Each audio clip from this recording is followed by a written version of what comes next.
अगस्त 1947 India 200 साल के बाद ब्रिटिश शासन से आज़ाद होता है। इंडिया अपनी इस आज़ादी का जश्न मना ही पाता, लेकिन तभी कुछ ऐसा होता है जिसकी वजह से 10 लाख लोगों को अपनी जान गंवानी पड़ती है। यह घटना तब की है जब भारत और पाकिस्तान के बीच बंटवारा हो रहा था। लोग पलायन कर रहे थे। इसे इतिहास के सबसे बड़े हिंसक पलायनों में से एक माना जाता है। लेकिन आखिरकार उस समय हुआ क्या था, आइए जानते हैं आज की इस वीडियो में। ब्रिटिश शासन से पहले भारत क्षेत्रीय राज्यों का संग्रह था, जिन्हें रियासतों के रूप में जाना जाता था। यहाँ हिंदू, मुसलमान, सिख, जैन, बौद्ध, ईसाई, पारसी और यहूदी रहा करते थे। हर रियासत की अपनी परंपराएं, जातियां और नेता थे।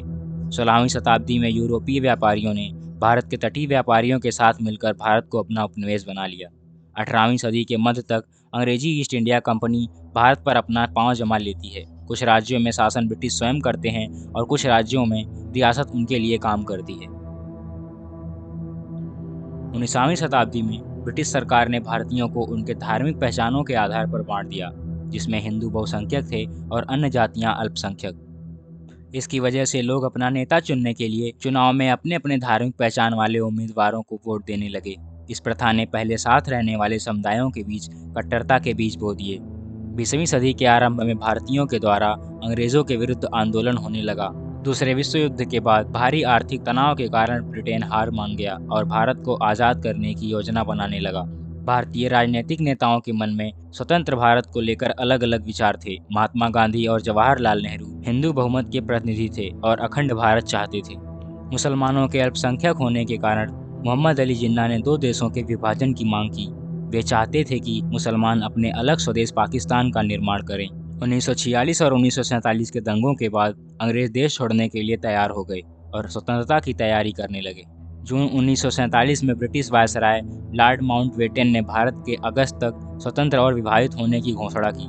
उसने कहा, हिंदू भारत में रहेंगे और मुसलमान पाकिस्तान में। पुराने मानचित्र, गलत जनगणना और जमीन की कम से कम जानकारी का प्रयोग करते हुए सीमा समिति ने मात्र 5 हफ्तों के भीतर सीमाएं बना दी। बंगाल, पंजाब और असम के कुछ हिस्सों को पाकिस्तान बना दिया गया।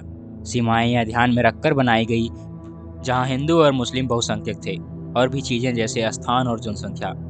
यदि एक हिंदू बहुसंख्यक क्षेत्र किसी अन्य हिंदू बहुल क्षेत्र की सीमा में आता है तो उसे भारत में शामिल किया जाएगा, लेकिन अगर एक हिंदू बहुल क्षेत्र मुस्लिम बहुल क्षेत्रों की सीमा में आता है तो वह पाकिस्तान का हिस्सा बन सकता है। जब सीमा समिति नए मानचित्र पर काम कर रही थी, हिंदुओं और मुसलमानों ने उन क्षेत्रों में जाना शुरू कर दिया जहां उन्हें लगा कि वे धार्मिक बहुमत का हिस्सा होंगे।